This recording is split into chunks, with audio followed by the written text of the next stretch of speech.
my squirrels start eating the figs. Finally, I had a fig tree that gives this year some figs. But the question is how to protect it from the squirrels. So, this is a solution.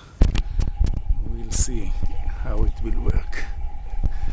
Using this one, I put it on top, and let's wait and see how the squirrel figure out to go under.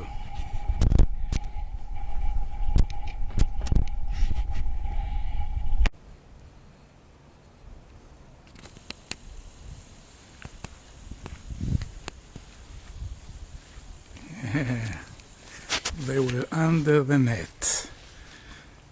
These guys came under the net. Let's see what they ate. I'm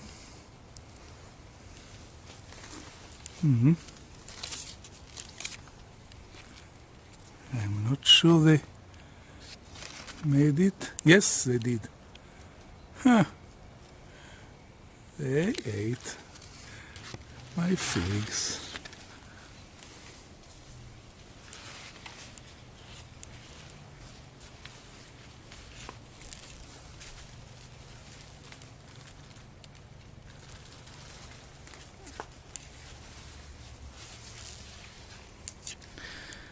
Okay, I need to tie it under